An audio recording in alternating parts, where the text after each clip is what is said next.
They trained him to follow orders. That night, he didn't. For 8 seconds. Time stopped. No applause, no cameras, no second chances. Just one decision. And someone would carry that decision forever. His name was Daniel Carver. He was 28 years old, from a small town in Ohio you've never heard of.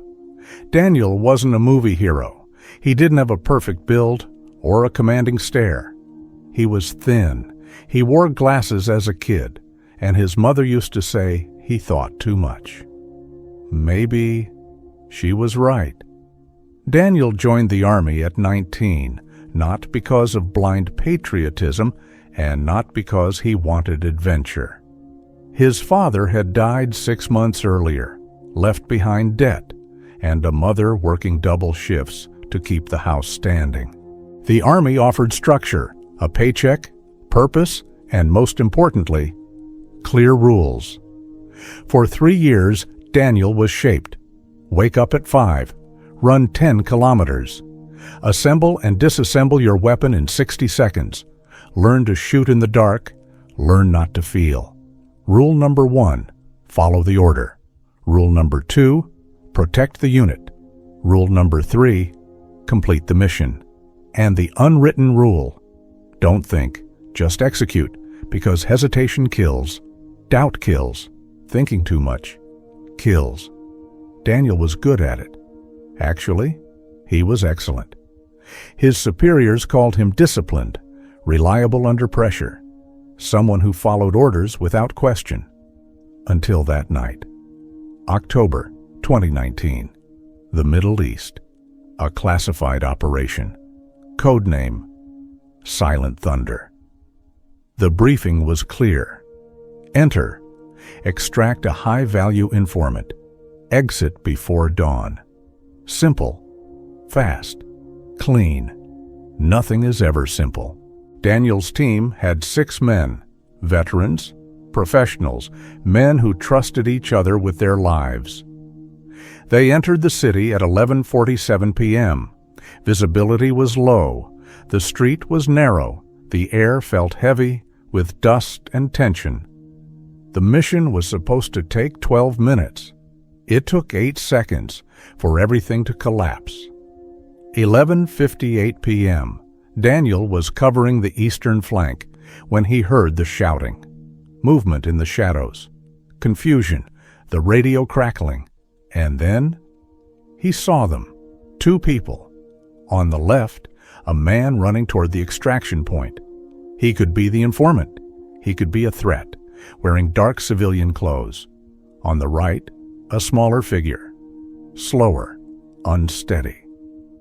Then the order came through his headset. Tango on your left.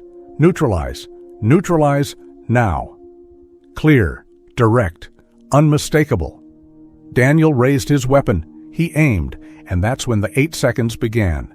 Second one, finger on the trigger, heart racing, training taking over. Second 2, the figure on the right stumbles, falls. Daniel realizes, for a split second, someone too small to be a threat. Second 3, not your problem, follow the order, neutralize. Second 4, the figure gets up, runs toward the man on the left, shouting something Daniel doesn't understand. But the tone he knows, it's desperation. Second 5, Daniel moves the sight, just a millimeter. The man on the left stops, turns around. Second 6, Daniel sees his face through the scope, hands raised, no aggression, only fear. Second 7, the order is clear, fire. But something inside Daniel screams louder. Look, look, for real. Second 8, Daniel lowers the weapon 3 centimeters, just 3 centimeters, and he makes the only choice he can still make. Silence. The outcome shifts in that moment. It wasn't a mistake. It was deliberate. Minutes later, the team confirms it.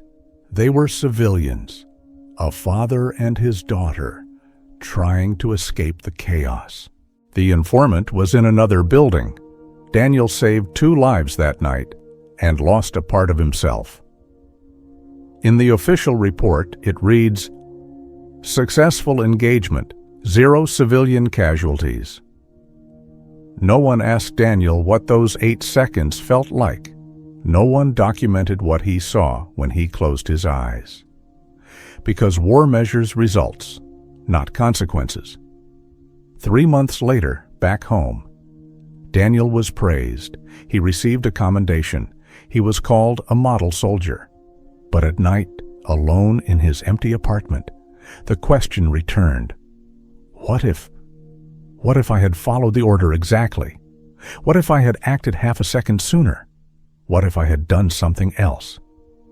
There was no right answer anymore, only the memory of those 8 seconds. The decision didn't stay on the battlefield. It followed Daniel to the grocery store, where the sound of children laughing made his body freeze. To quiet dinners with his mother. When she asked, "Are you okay?" and he said, "I'm fine." To empty rooms at 3 in the morning, where those 8 seconds replayed again and again. Because some choices don't end when you make them. They echo, they linger, they become part of who you are. 6 months later, Daniel asked for help, veterans therapy, a circle of men who understood silence. When it was his turn to speak, he said, "I disobeyed a direct order, and I don't know if that makes me brave or a coward." A Vietnam veteran, 40 years older, looked at him and said, "Son, courage isn't following orders.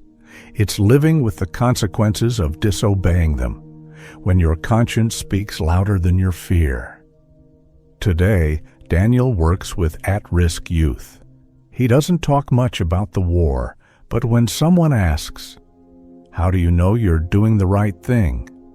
he answers, "You don't know, you feel it." And sometimes, 8 seconds of courage are worth more than a lifetime of blind obedience. We talk about courage as if it's loud, as if it comes with medals and headlines. But sometimes, courage happens in silence. In 8 seconds, no one sees. In choices, no one applauds. Daniel never asked to be a hero. He was asked to choose between the order and his conscience, between training and humanity, between the soldier they wanted him to be and the man he knew he had to be. And that choice redefined everything. If this story made you pause, you're not alone. Some wars don't end when the noise stops, and some battles live quietly, inside the people who survived. Leave a comment. What would you have done?